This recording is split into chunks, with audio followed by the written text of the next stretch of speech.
Hi everyone, this is Bhanupriya and आपके लिए आज मैं मनी मैनिफेस्टेशन की सक्सेस स्टोरी लेके आ गई हूँ from the book how the secret change my life. So आज की स्टोरी में जो हमारी हीरोइन है नटैली, उसने एक विजन बोर्ड बना के एंड वो द सीक्रेट के साथ एक मैजिक चेक आता है, पता है, I guess the magic book के अंदर है वो, जिसके अंदर हम हमारी अमाउंट लिख देते हैं जो हमें मैनिफेस्ट करनी है money, and we pray to universe that from the universal bank हमें वो अमाउंट मिले।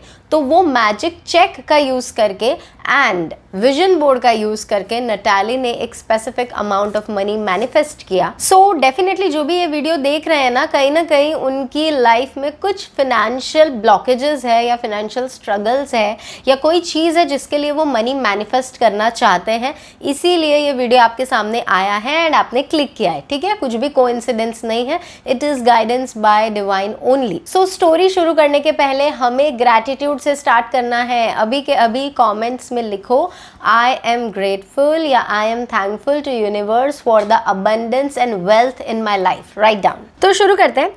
नटैली ने द सीक्रेट के बारे में 2009 में जाना। उन्हें पता चला 2009 में, जब वो इराक में काम करती थी, एंड उन्होंने किंडल पे बुक ऑर्डर करी एंड फटाफट से 2 दिन में पढ़ ली एंड वो पढ़ के एक स्पार्क ऑफ पॉजिटिविटी उनके अंदर इग्नाइट हुआ। कोई भी पर्सन जो द सीक्रेट पढ़ता है ना, उसको नेक्स्ट डे ऐसा होता है I can do anything. If you are one of them tell me in the comments, क्योंकि मैंने भी जब फर्स्ट टाइम सीक्रेट पढ़ी थी डेफिनेटली मैं भी एकदम लो फेज में थी। मेरा स्टैंडर्ड डायलॉग हुआ करता था कि मेरे साथ हमेशा बुरा ही होता है, मैं जो सोचती हूँ उसका उल्टा ही होता है। And then one of my friends suggested me to read this book and मैंने पढ़ी, उसके बाद पता चला अच्छा इसीलिए बुरा होता है ना।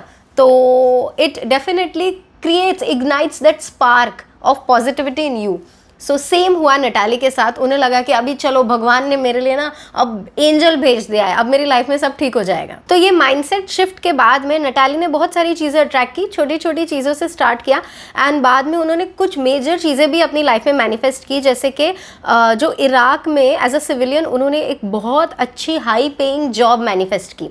Then 3 major salary increases manifest किए, इंक्रीमेंट्स हाइक मैनिफेस्ट किया and love of her life manifest किया। सो जब उनको लगा कि हाँ मैं थोड़ी प्रो हो रही हूँ, मेरी वाइब हाई है, मैं जो सोचती हूँ जो मैनिफेस्ट करना चाहती हूँ वो हो रहा है, मेरी लाइफ में अपने हिसाब से बना पा रही हूँ, तो उन्होंने सोचा कि अब मैं ना एक बड़ा अमाउंट ऑफ मनी मैनिफेस्ट करती हूँ, बट ऐसा अमाउंट जो मेरे कॉन्शियस माइंड को भी लगता है कि हाँ मैं कर लूँगी। ठीक है, तो उन्होंने मन में ऐसे सोचा एंड एक्चुअली आउट लाउड जोर से चिल्ला के भी बोला कि how much money do I really want to have. ठीक है, डू आई नीड नहीं, do I want to have. Want का डिफरेंस ये है कि मुझे चाहिए, मुझे ज़रूरत है, ऐसा नहीं। ज़रूरत हम कब बोलते हैं जब लैक की फ्रीक्वेंसी होती है, कमी है उसकी, तब ज़रूरत होती है। कमी है कि नहीं है, आई वॉन्ट दिस। सो उन्होंने अपने आप को पूछा कि कितना पैसा मुझे चाहिए एंड कुछ देर वो साइलेंस में बैठी एंड एक अमाउंट उनके माइंड में इमिजिएटली पॉपअप हुई और वो उन्होंने डिसाइड कर ली। फिर उन्होंने क्या किया कि 2010 के न्यू ईयर्स पे, यानी कि 1 जनवरी 2010 को उन्होंने एक विजन बोर्ड बनाया एंड जो जो चीज़ें उन्हें उस साल के अंदर चाहिए थी ना 2010 में, उसके images and codes and everything paste कर दिया एंड उसके ऊपर उन्होंने वो सीक्रेट का चेक भी डाउनलोड करके प्रिंट करके उसमें जो उनको अमाउंट माइंड में पॉपअप हुई थी वो अमाउंट लिख के वो बोर्ड के ऊपर चिपका दिया। ठीक है, एंड ये लिखा कि 31 दिसंबर 2010 तक उनको ये अमाउंट मिल जाएगी। नाउ हुआ ये कि 2010 के दिसंबर में एंड में वो विजन बोर्ड पे उन्होंने जितनी चीज़ें लगाई थी ना सब मिल गए उनको, सब मैनिफेस्ट हो गई except that amount of the cheque. जो पैसे उन्होंने लिखे थे ना चेक पे, वो छोड़ के बाकी सब चीज़ें हो गई। तो उनको लगा कोई नहीं, ठीक है हो जाएगा, कुछ ब्लॉकेजेस होंगे माइंडसेट। तो उन्होंने नेक्स्ट ईयर जब 2011 आया 1 जनवरी, उसमें भी वो हर साल ऐसे विजन बोर्ड बनाती थी कि मुझे इस साल में क्या क्या चीज़ें चाहिए, तो उसमें भी उन्होंने वो चेक का इमेज फिर से पेस्ट कर दिया। ठीक है कि 31 दिसंबर 2011 तक मुझे मिल जाएगा। एंड हुआ ये कि नेक्स्ट ईयर भी नहीं मिला, तो 2 साल ऐसे निकल गए कि वो बोर्ड में जो भी दूसरी चीज़ें थी वो मिल जाती, बट वो चेक का पैसा नहीं मिलता उनको। अब क्या हुआ ना कि 2012 का भी एंडिंग आने लगा, यानी 3rd ईयर, 10 में नहीं हुआ, 11 में नहीं हुआ, 3rd ईयर का भी second half of the year आने लगा और उन्होंने अपने विजन बोर्ड पे देखा, अगेन ऑलमोस्ट सारी चीज़ें हो गई थी उस अमाउंट को छोड़ के, बट उन्होंने अपने आप को क्या बोला, जो उन्होंने लिखा है मैं वही रीड करके बताती हूँ। I know that the universe will provide when I am ready to receive it. I know that universe will provide when I am ready to receive it. यानी उन्होंने यूनिवर्स की टाइमिंग में ट्रस्ट किया। I continued saying my affirmations and meditating and reading the stories posted on the website. तो उन्होंने meanwhile अपने affirmations जो वो रेगुलरली बोलती थी विजन बोर्ड को देख के, वो बोलना भी कंटिन्यू रखा, मेडिटेशन करती थी रेगुलरली वो भी कंटिन्यू रखा, एंड खुद को मोटिवेटेड पॉजिटिव रखने के लिए ऐसी जो मैं आपके लिए स्टोरीज लेके आ रही हूँ ना, वो स्टोरीज पढ़ती रहती थी या सुनती रहती थी। अब हुआ यूँ कि 2012 जब कंप्लीट हुआ एंड 2013 का न्यू ईयर आया 1 जनवरी, उस टाइम तक यानी कि लास्ट के जो कुछ दिन बचे थे ना, उस टाइम में उन्होंने वो जो अमाउंट लिखी थी चेक के अंदर वो भी मैनिफेस्ट कर ली। तो दिस टाइम फर्स्ट टाइम उनके साथ ऐसा हुआ था that she had attracted every single thing that was on the board, हर एक चीज़ including that large sum of money also, and she was so happy but content also, क्योंकि कहीं ना कहीं अंदर तक उन्हें पता था कि नहीं ये चीज़ मेरी है और मुझे मिल जाएगी। So she was very satisfied.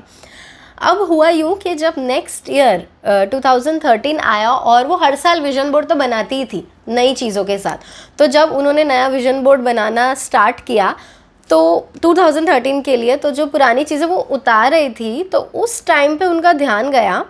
I notice for the first time that I had written the date on it as 31 December 2012। उन्होंने मिस्टेक से 31 दिसंबर 2010 की जगह, जब उन्हें फर्स्ट टाइम मैनिफेस्ट करना था ना 2010 में, 2010 की जगह उन्होंने 2012 लिख दिया था। I don't know how this happened, but it must have been a typo और something, but even in my error the universe was obedient. शायद कुछ टाइपिंग मिस्टेक हो गया जिसकी वजह से वो 2012 हो गया था, एंड स्टिल इस चीज़ के लिए भी यूनिवर्स वॉज ओबीडियंट। जब 2012 का एंडिंग आया तब उनको वो चीज़ मिल गई। जस्ट थिंक हमारे सेंसेस कितने इफेक्टिवली काम करते हैं कि आप कॉन्स्टेंटली सबकॉन्शियसली, कॉन्शियसली नहीं, रेगुलरली वो सबकॉन्शियसली उस इमेज को, चेक को देख रही थी। कॉन्शियसली देखती तो उन्हें पता चल जाता कि यहाँ तो गड़बड़ है, डेट पे वैसे ध्यान ही नहीं गया, उनका ध्यान सिर्फ अमाउंट पे था। सबकॉन्शियसली भी वो डेट देख देख के उनके सबकॉन्शियस ने ये चीज़ मैनिफेस्ट की कि 2012 के अंदर अंदर उन्हें ये अमाउंट ऑफ मनी मिल जाए। I know that my mistake was divinely orchestrated because if I had gotten the money when I first wanted it, I was not financially responsible and I would have blown it. देखो ये चीज़ बहुत बहुत ज़रूरी है यहाँ पे clear करना और जानना। उनका एटीट्यूड देखा, जब उनको 2012 तक भी नहीं मिली थी ना, एंडिंग आने वाला था, तब भी उनका माइंडसेट कैसा था कि डिवाइन टाइम होगा ना, सही टाइम होगा ना, तब मुझे मिल जाएगा। एंड जब लेट भी हुआ तब उन्होंने ऐसे अफसोस नहीं किया, अरे यार शिट मैंने क्यों ऐसा मिस्टेक कर दिया, वरना 2 साल पहले मुझे इतने पैसे मिल जाते, अभी क्या मतलब है दिस दैट, ऐसा नहीं। उनका माइंडसेट ये था कि मुझसे ये मिस्टेक भी इसीलिए हुई क्योंकि मेरे लिए यही सही टाइम था। उस टाइम अगर मुझे वो पैसे मिलते तो शायद मैं उसको जिम्मेदारी से स्पेंड या यूज़ नहीं करती या उतनी वैल्यू नहीं होती। ये उनका माइंडसेट था। This is the level of trust needed in divine and universe when you are trying to manifest something. At last, universe is always listening and always providing. Universe हमेशा हमेशा सुन रहा है, चाहे आप कोई चीज़ के बारे में कॉन्शियसली सोच रहे हो या सबकॉन्शियसली सोच रहे हो। नाउ ये आपके लिए गाइडेंस हो सकता है कि जो भी चीज़ आप मैनिफेस्ट करने की कोशिश कर रहे हो उसके लिए अगर आप विजन बोर्ड बनाओगे तो आपके लिए ज़्यादा बेटर हो जाएगा मैनिफेस्ट करना, क्योंकि शायद आपका डोमिनेंट लर्निंग स्टाइल विजुअल है। नाउ डोमिनेंट लर्निंग स्टाइल क्या होता है, उसको यूज़ करके कैसे हमारे लिए लॉ ऑफ अट्रैक्शन की बेस्ट टेक्निक चूज़ करनी चाहिए, उसका डिटेल जानने के लिए वीडियो ऑलरेडी बनाया हुआ है, उसका link I card and description में है, आप देख सकते हैं। दूसरा, आपको अगर विजन बोर्ड कैसे बनाना है इसके बारे में डिटेल चाहिए तो उसका भी वीडियो मैंने ऑलरेडी बनाया है, उसका link I card and description में डाल रही हूँ, आप देख सकते हैं। इसके अलावा और भी क्वेश्चन है, डाउट्स है विजन बोर्ड में, कैसे विजुअलाइज करना चाहिए, नहीं करना चाहिए, एफर्मेशन बोलना चाहिए, क्या करना चाहिए, और डिटेल वीडियो चाहते हो विजन बोर्ड के बारे में, उसके लिए भी आप कमेंट कर सकते हो। I will definitely bring a video on it. And अगर विजन बोर्ड नहीं भी बनाना है, अपनी मर्जी से कोई भी टेक्निक यूज करके मैनिफेस्ट करना है, तो भी उसके अंदर आपके लिए आज की वीडियो में क्या गाइडेंस था कि आपको डिवाइन टाइम पे ट्रस्ट करना है। डिवाइन टाइम कब आता है, कैसे आता है, क्यों होता है, उसके बारे में भी अगर डिटेल्स चाहिए तो उसके ऊपर भी ऑलरेडी वीडियो बनाया है।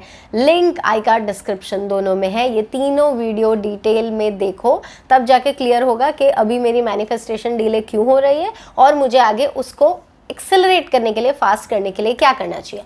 आज की स्टोरी अगर आपको पसंद आई है, आपसे रिलेट हुई है, वैल्यूएबल लगी है, तो प्लीज़ प्लीज़ प्लीज़ कमेंट करके मुझे बताना, बहुत सारे लोगों के साथ शेयर करना, वीडियो को एक थम्स अप, एक लाइक दे देना, एंड चैनल पे फर्स्ट टाइम आए हो और ऐसी स्टोरीज पसंद है तो सब्सक्राइब करना। हम लोग मिलेंगे नेक्स्ट वीडियो में। Till then keep smiling, stay happy, stay blessed and stay connected. And आज एक और चीज़ बोलने का मन है, कीप मैनिफेस्टिंग।